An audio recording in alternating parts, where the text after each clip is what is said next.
I grew up in a quiet neighborhood in northern Ohio, the kind where everyone knew each other by name. It wasn't the kind of place you expected anything bad to happen, especially around Halloween. Every year, our small cul-de-sac came alive with orange lights, pumpkin displays, and the smell of burning leaves. I never imagined that one Halloween sleepover would change how I looked at that street forever. It was October 30th, the night before Halloween, and my friends had gathered at my place for what we called our annual horror night. We'd stay up, tell ghost stories, and dare each other to walk down the dark end of the street where the old Jenkins house stood. There were 6 of us that year, all in middle school, too young to be scared of anything real yet. My mom ordered pizza, and the living room was a mess of sleeping bags and empty soda cans. Around 10, the doorbell rang. We weren't expecting anyone else, so when I peeked through the window, I saw a small figure standing on the porch. The kid was wearing a dirty scarecrow mask, the kind with sewn lips and button eyes. I assumed it was one of the younger neighbors pulling a prank, so I opened the door without thinking twice. He didn't say anything, just stood there staring up at me through those button eyes. The mask looked handmade, rough stitching and all, like someone had thrown it together from burlap and thread. I laughed awkwardly and asked if he wanted candy early, but he didn't respond. After a few seconds of silence, he just turned and walked off the porch. I figured that was the end of it. We went back to our movie, trying to outscare each other with urban legend stories. Every few minutes, the floor creaked in the hallway, but it was an old house and I didn't pay much attention. At one point, my friend Tyler asked if I'd locked the door and I shrugged it off. It was a safe neighborhood. Besides, who breaks into a house full of kids on Halloween Eve? Sometime after midnight, when everyone else was asleep, I got up to grab a soda from the kitchen. The house was quiet except for the hum of the refrigerator. As I walked past the front window, I froze. Across the street, standing under the streetlight, was the same scarecrow kid. He wasn't moving. He was just watching the house. My stomach sank, and for the first time that night I felt uneasy. I turned off the kitchen light, hoping he hadn't seen me notice him. I watched for a few minutes longer, but when a car passed by, he was gone, like he'd never been there. I went back to the living room and tried to convince myself it was just a kid from the neighborhood trying to scare us.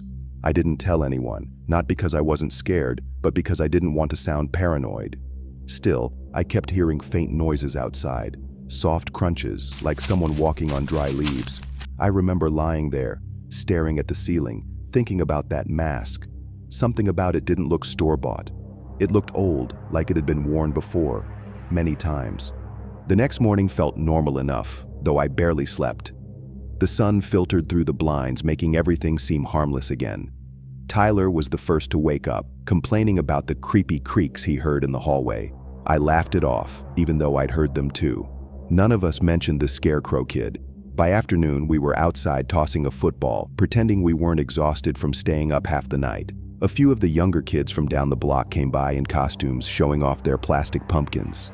That's when I noticed something strange. The house across the street where the scarecrow kid had stood looked empty. Windows covered, lawn uncut, no signs of anyone living there. Later, while helping my mom decorate for trick-or-treaters, I asked if anyone new had moved in across the street. She paused before answering. "That house? Honey, it's been vacant for years. The Martins moved out after their son passed away." The words hit me harder than I expected. I didn't ask for details, but I suddenly felt cold, like the air had thickened around me. That evening, our group decided to keep the sleepover going for Halloween night too. It felt like a good idea at first. Safety in numbers, right? We planned to hand out candy, watch another movie, and stay up till dawn. But as night fell, I couldn't shake that uneasy feeling every time I glanced toward the window. The empty house seemed darker than usual. Trick-or-treaters came and went. Most were cheerful, shouting "thanks" as we dropped candy into their bags. Then, around 9, a small figure approached. The porch light flickered as he stepped closer. It was that same scarecrow mask, the same sewn mouth. He didn't speak, just stared at the bowl of candy until my friend nervously dropped a handful inside his bucket. Without a word, he turned and walked off again. Everyone thought it was some kid trying to scare us, but I felt something deeper. Recognition. I could tell it was the same boy from the night before. Same small frame, same deliberate slowness in his steps. The way he moved didn't feel like a prank. It felt practiced, like he'd done this every Halloween for years. The rest of the night dragged. We joked to distract ourselves, but the laughter didn't feel right. Around midnight, when the streets went quiet, I peeked out the window again. The scarecrow kid was standing at the end of the driveway, still, facing the house. My friends thought I was messing with them until Tyler saw him too. The porch light flickered once, then went out completely. We all froze. No one spoke. No one dared move. I reached for my phone to take a photo, but the screen stayed black. Then slowly the figure turned its head, not its body, just the head, toward the living room window. Even from that distance I could feel his gaze on me. Something about the way he moved wasn't right. That's when the motion light in the yard flicked on, flooding the driveway with brightness. But he was gone, vanished. No sound of footsteps, no running, no laughter.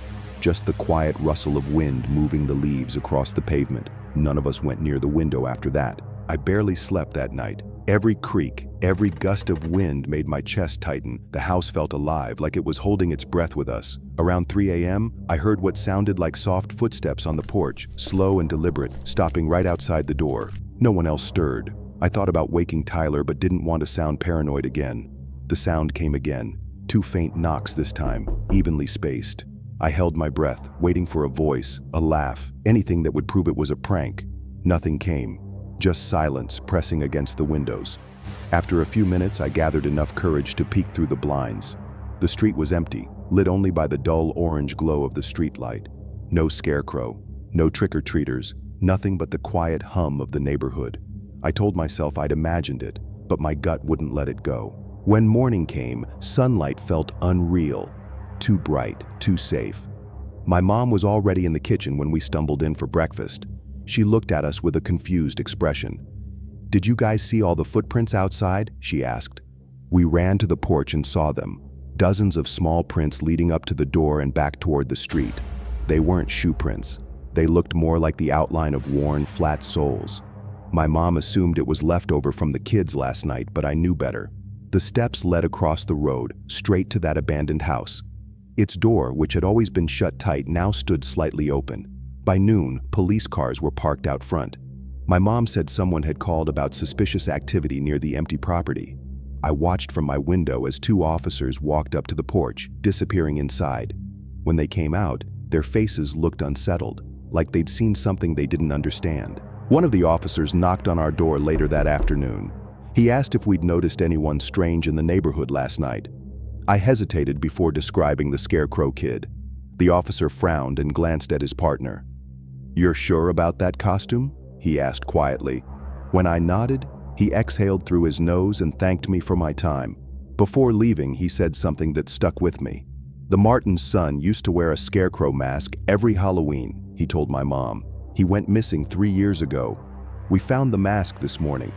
On the porch of the old house, I didn't say a word. I just kept staring out at the street, watching the wind move the empty swing in the yard across the road. That night, I left my blinds closed. Still, part of me couldn't stop listening for that soft, steady rhythm of footsteps on the porch. I haven't had another sleepover since that Halloween. And every October, when the air starts to cool and the leaves begin to fall, I swear I can feel someone standing just beyond the light. If you enjoyed this story, be sure to like, share, and subscribe. When I was 12, my parents let me host a small Halloween sleepover at our house. It was supposed to be a fun night. Scary movies, snacks, and harmless dares. My friends Tyler and Mark came over with their sleeping bags and fake vampire teeth.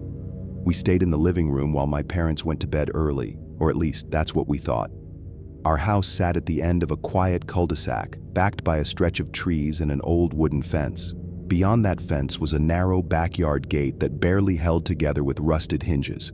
It never really locked, and my dad always said it didn't need to. "No one comes back there," he'd say. I didn't realize how strange that sentence would sound until years later. The night started like every other Halloween. We dumped our candy haul on the floor, traded the good stuff, and laughed about the haunted house down the street. The lights were dim, except for the soft orange glow of a pumpkin lantern on the table. It felt like the kind of night where nothing bad could happen, until we heard footsteps upstairs. At first, I thought it was my mom getting water. The steps were heavy but slow, like someone half asleep. Tyler paused the movie when he heard it too. The sound moved down the hallway, then stopped at the top of the stairs. We all stared toward the staircase, waiting for someone to come down. After a long silence, I heard the front door click open. My heart skipped. My dad always locked it before bed, so hearing it creak unsettled me. Mark whispered, "Maybe he's checking something." But it was after midnight.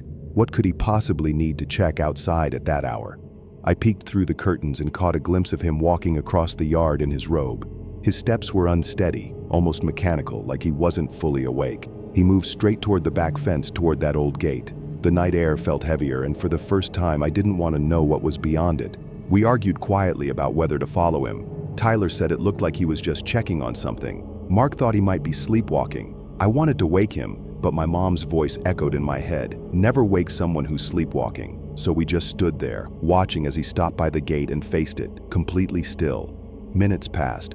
The air was so quiet you could hear the leaves brushing the ground. Then, just as slowly as he'd come, my dad turned around and walked back toward the house. He didn't look at us through the window. He didn't look anywhere, really, just straight ahead, eyes open but empty. When he came inside, he locked the door and went back upstairs without saying a word. We didn't speak for a while after that.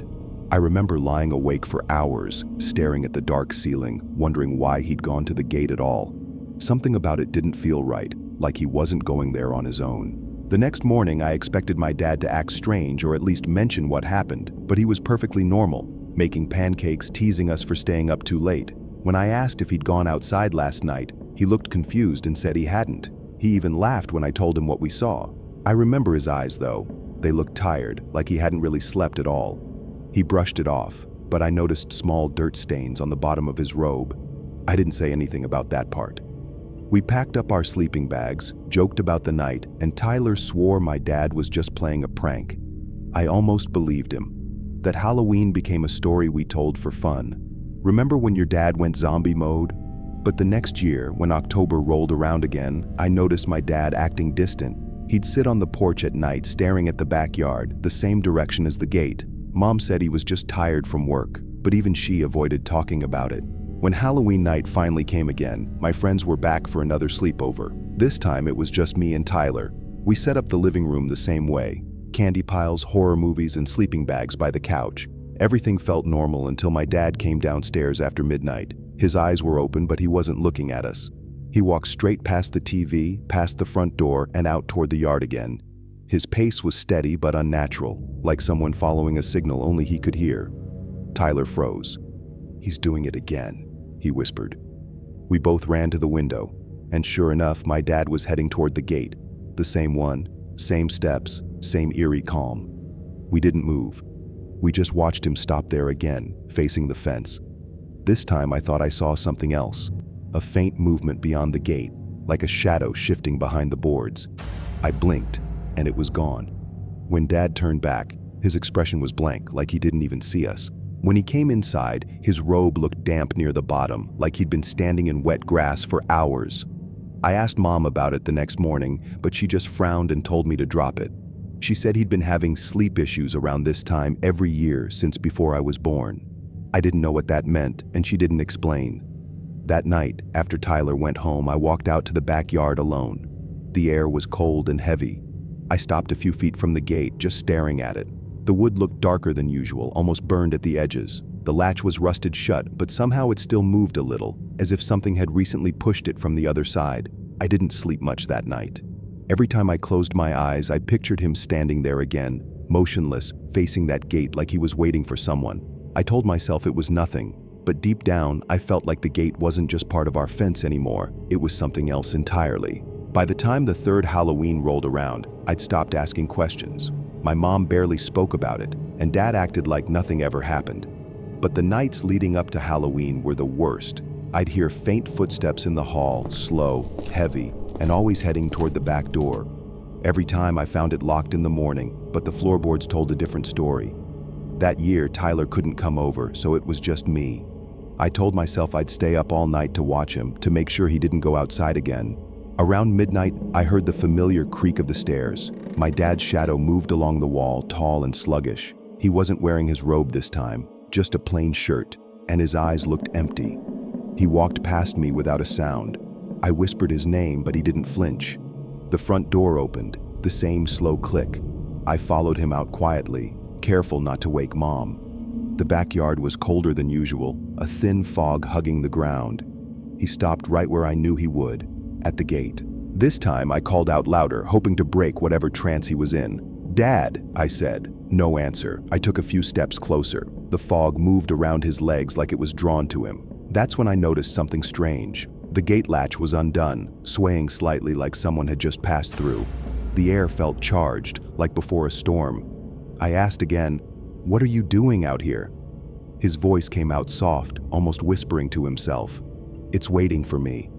My stomach tightened. I wanted to drag him inside, but something about the way he said it made me stop.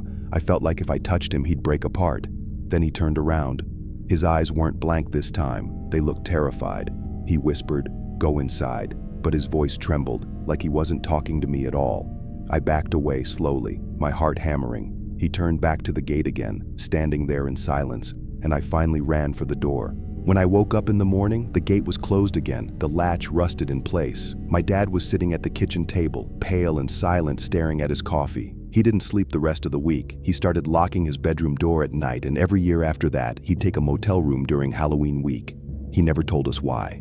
A few years later, after we moved, I drove by our old neighborhood out of curiosity. The new owners had replaced the backyard fence, but the gate, that same crooked gate, was still there.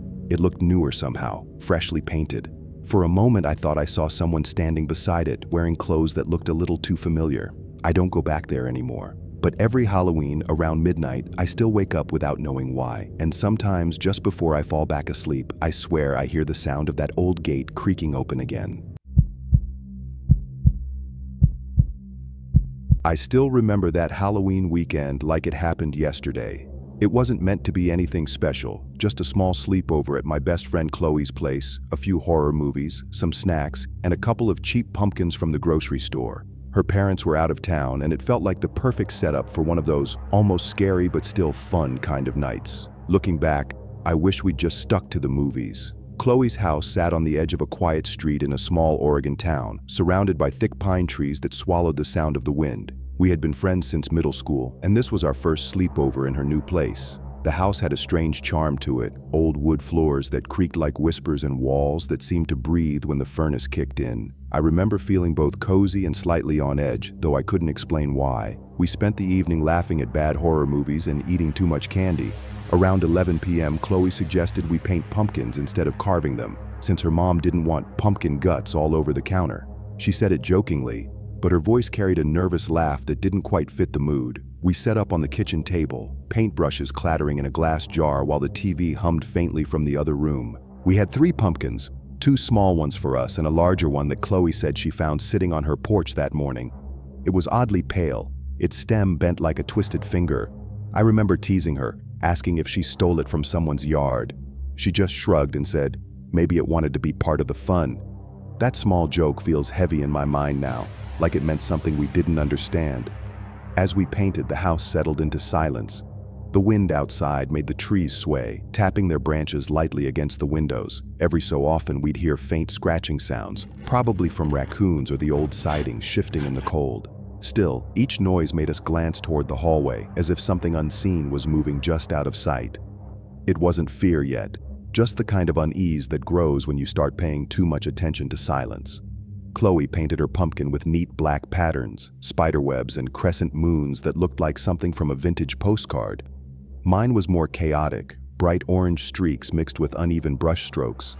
We laughed at how messy mine looked, and for a while the atmosphere lightened again. Then Chloe froze mid-laugh and said she thought she heard someone walking upstairs. I paused, listening. The ceiling above us gave a single long creak, then stopped. Probably the house, I said, trying to sound calm. She nodded, but neither of us spoke again for a few minutes.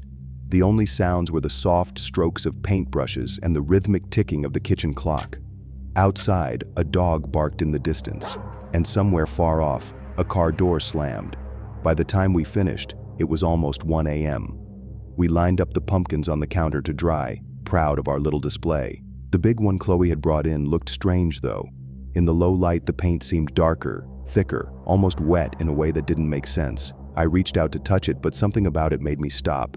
It didn't feel like paint anymore. It looked like something that didn't belong on a pumpkin. We decided to sleep in the living room, our sleeping bags spread near the couch where we could still see the pumpkins through the kitchen doorway. The glow from the nightlight made them look harmless, almost cheerful.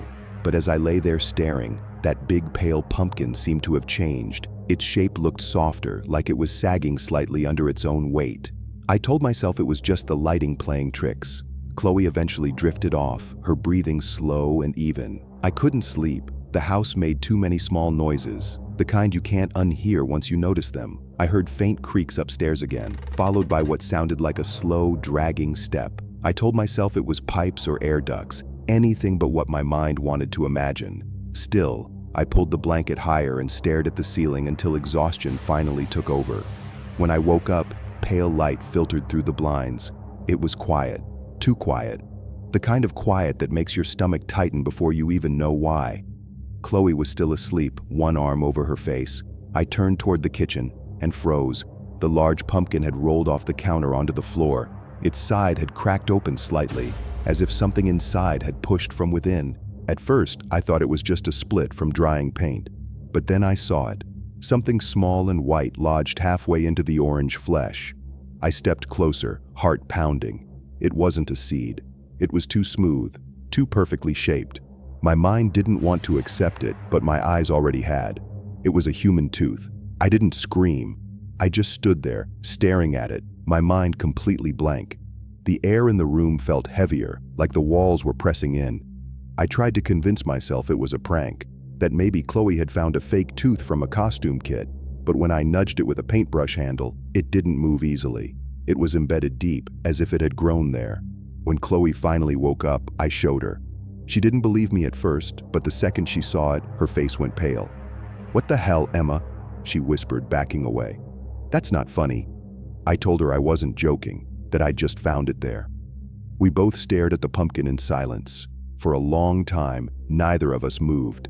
Then, without warning, the clock on the wall ticked once, loud, sharp, echoing through the room. We decided to throw it out. It sounded simple enough, but neither of us wanted to touch it. Finally, Chloe grabbed a trash bag and a pair of kitchen gloves, forcing a laugh to hide how shaken she was. As she scooped it up, the pumpkin made a soft, squelching sound that turned my stomach. She gagged and dropped it once, muttering that it felt warm. I helped her carry the bag outside to the garbage bin by the driveway. The morning air was crisp, the kind that smells faintly like smoke and wet leaves. Everything felt strangely distant, muted. As we shut the bin lid, I noticed something odd, the faintest impression of a footprint in the damp grass beside the porch. It wasn't ours. The shoe size looked bigger, and the heel was pointed inward, like whoever it belonged to had been standing there for a while, watching. The rest of the day passed in an uneasy blur. We tried to distract ourselves with movies and snacks, pretending that morning hadn't happened. Every now and then, I'd catch Chloe staring toward the window, her expression vacant, like she was listening for something. When I asked, she brushed it off, saying she was just tired. I wanted to believe her. I wanted to believe we'd thrown away whatever that thing was, and it would all end there. As night fell, the house felt colder. The heater clicked on, but the air stayed chilly, almost damp. We moved our sleeping bags closer to the couch again, this time leaving the kitchen light on. Neither of us admitted it, but we both wanted that faint glow nearby. Around midnight, the wind picked up, scraping tree branches against the roof in long, uneven strokes. Every creak sounded personal, like the house itself was awake. At some point, Chloe whispered that she thought she heard footsteps outside. I paused the movie, holding my breath. The sound came again. Slow, deliberate steps on gravel. I crawled toward the window and lifted the curtain just enough to peek out. The yard was empty, washed in pale orange from the streetlight. But the garbage bin was tipped over, the trash bag gone. We sat frozen, listening. The silence between those faint footsteps and the wind felt endless. Chloe whispered that maybe an animal had dragged it away, but even she didn't sound convinced. We locked the door, double-checked the windows, and finally decided to sleep with the TV on low for background noise. For a while, it helped. The soft flicker of light made the room feel less empty. But then, sometime after 3 a.m., the TV went black. The power hadn't gone out. The hallway light still glowed faintly. The screen just turned off by itself. In that new silence, I heard it again, a faint, rhythmic tapping coming from the kitchen. It wasn't the usual house creak. It was sharper, closer, like fingernails against wood. I sat up slowly, trying not to wake Chloe, but before I could stand, a knock echoed through the room. 3 short taps. The sound came from the kitchen doorway. I turned toward it, heart hammering so loud I could hear it in my ears. Nothing moved. The light above the counter flickered once, and for a split second I thought I saw a shadow near the pumpkins. But there weren't any pumpkins there anymore. The counter was empty. Then, faintly, I heard something roll across the floor. When I finally stood, I could see it in the doorway, a small orange shape wobbling to a stop near the rug. It was one of the smaller pumpkins we'd painted the night before. I hadn't seen it since morning. I didn't move. The pumpkin tilted slightly, like something inside it had shifted. Then, almost silently, something white dropped from the crack along its side and hit the floor with a soft clink. Another tooth. Chloe stirred, mumbling my name. I didn't answer. My eyes stayed locked on that tiny, impossible thing lying on the floor. The room felt heavier with every breath. A cold draft moved through the house, though every window was closed. Then I heard it, just above a whisper, a low voice from the dark part of the kitchen. It said my name, slow, careful, almost familiar. I don't remember running, but somehow, we were outside in the driveway, barefoot and shaking, watching the house from the edge of the street. The kitchen light flickered again, and I could have sworn I saw movement near the window, like someone leaning close from inside. The police came after Chloe's call, searched everything, and found nothing unusual. They said it was probably a prank or raccoons. They didn't see the footprints by the porch. Chloe moved a few weeks later. I haven't been back since. But every Halloween I get a strange urge to paint another pumpkin, like something's waiting for me to finish what we started. I never do. Still, sometimes, when I walk past the porch on cool October nights, I swear I can hear that soft tapping sound again, 3 short knocks against the wood.